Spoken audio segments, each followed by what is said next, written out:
अस्सलाम वालेकुम दोस्तों, क्लास 10 के इम्पॉर्टेंट ऑब्जेक्टिव्स इंग्लिश के आज हम डिस्कस करेंगे, जो कि आप लोगों के पेपर के पॉइंट ऑफ व्यू से बहुत इम्पॉर्टेंट है।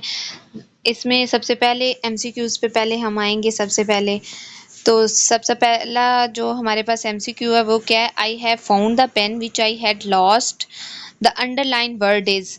तो अंडरलाइन वर्ड क्या होगा? रिलेटिव प्रोनाउन है, इंडेफिनेट प्रोनाउन है, या डिमॉन्स्ट्रेटिव प्रोनाउन है, या रिफ्लेक्सिव प्रोनाउन है? तो ये हमारे पास क्या होगा? रिलेटिव प्रोनाउन है। ठीक हो गया, इसके ऊपर हम टिक करेंगे और यहाँ पे हम लोग इसमें कलर करेंगे। ठीक हो गया। नेक्स्ट हमारे पास क्या है? Can he win the match? The word can in the given sentences. जो कैन वर्ड है वो गिवन सेंटेंस में हमारे पास क्या है? इंट्रांजिटिव वर्ब है, मॉडल वर्ब है, ट्रांजिटिव वर्ब है, या हेल्पिंग वर्ब है? तो ये हमारे पास क्या है? मॉडल वर्ब है। ठीक हो गया। इसलिए इसके ऊपर ये मैं आप लोगों को सिर्फ बताने के लिए यहाँ पे कर रही हूँ। आप लोगों ने पेपर्स में सिर्फ और सिर्फ इसके अंदर कलर ही करना है। ठीक हो गया। नेक्स्ट हमारे पास क्या है? विच सेंटेंस कंटेन्स एन एडवर्ब? कौन सा सेंटेंस है जिसमें जो कंटेन कर रहा है एडवर्ब को? सबसे पहले देखते हैं। Her dress was pink, she was dressed all in the pink, she likes her pink dress, और her pink dress was beautiful. तो हर ड्रेस वाज पिंक इसमें तो नहीं है हमारे पास, और हम लोगों ने एडवर्ब देखना है। She was dressed all in the pink, इसमें हमारे पास एडवर्ब है, इसलिए ये वाला जो है ये वाला सेंटेंस हमारे पास क्या हो जाएगा? एडवर्ब में आ जाएगा। और ये बी ऑप्शन है, इसलिए हम लोग बी में कलर करेंगे। ठीक हो गया। नेक्स्ट देखते हैं हमारे पास क्या है। He goes dash the library to borrow and returns the books, insert correct preposition. अब इसमें हम लोगों ने करेक्ट प्रपोजिशन पुट करनी है। He goes across, down, from, या टू आएगा। तो इसमें क्या होगा? He goes to the library. जब भी कहीं जाने की बात हो रही होती है तो वहां पे हम टू की बात करते हैं, तो यहाँ पे क्या आ जाएगा? टू आ जाएगा। ठीक हो गया। नेक्स्ट क्या है? Fish is to school as bird to. इसमें अब क्या आएगा? Flock, bird is to flock, bird is to herd, bird is to stable, bird is to form. तो इसमें क्या आएगा? First option, bird is to flock आएगा। ठीक हो गया। नेक्स्ट हम देखते हैं ऑप्शन नंबर 6 देखते हैं। ऑप्शन नंबर 6 में हमारे पास क्या है? I shall do it now dash, I shall not do it at all the suitable transitional devices. इसमें सूटेबल ट्रांजिशनल डिवाइस हमारे पास क्या होगी? एंड आएगा, बट आएगा, और आएगा, या येट आएगा? तो इसमें हमारे पास कौन सा ऑप्शन करेक्ट होगा? और आएगा। ठीक हो गया। आई शैल डू इट नाउ और आई शैल नॉट इट ऑल आ जाएगा। ठीक हो गया। नेक्स्ट देखते हैं हमारे पास क्या है? Identify the complex sentence. अब हम लोगों ने कम्प्लेक्स सेंटेंस देखने हैं, तो कम्प्लेक्स सेंटेंस हमारे पास कौन सा होगा? कम्प्लेक्स सेंटेंस क्या होता है? जो कि दो सेंटेंसेस पे मुश्तमिल होता है। Whenever it rains I like to wear my jacket. तो ये वाला कम्प्लेक्स सेंटेंस होगा। आगे भी हम पढ़ लेते हैं। She won scholarship in the school, ये भी एक ही सेंटेंस है। He is too lazy to succeed, ये भी एक ही है। Quite pale with fright. तो हमारे पास कौन सा ऑप्शन करेक्ट होगा? फर्स्ट ऑप्शन करेक्ट होगा। ठीक हो गया। नेक्स्ट हमारे पास क्या है? The athlete ran like the wind, which poetic device is used. इसमें कौन सी जो है हमारे पास डिवाइस यूज हो रही है? Poetic device. अब जब भी लाइक यूज हो रहा था तो वो हमारे पास क्या होता है? सिमिली होते हैं। इसको उर्दू में तशबीह बोल रहे होते हैं।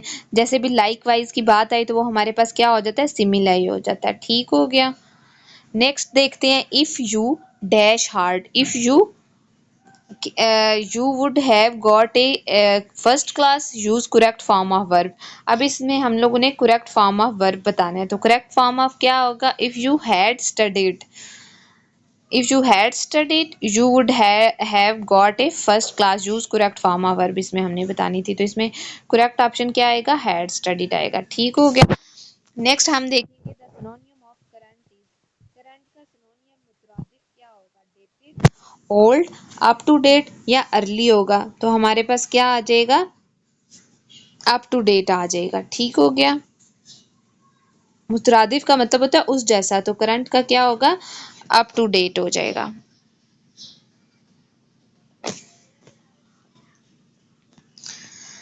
11 ऑप्शन देखते हैं। 11 ऑप्शन में क्या है हमारे पास, he acted as if he had own the car, which type of adverb clause it, कौन सी एडवर्ब क्लास इसमें यूज हो रही है।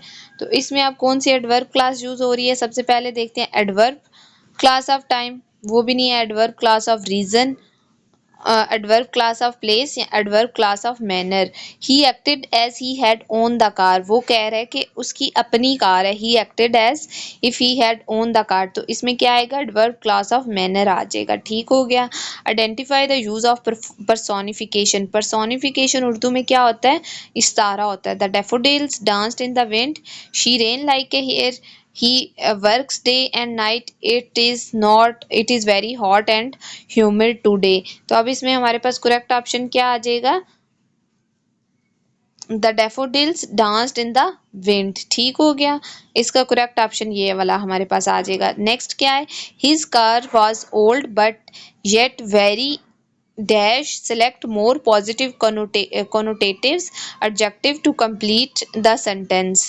अब इसमें creepy आएगा, worried आएगा, fascinating या awkward आएगा।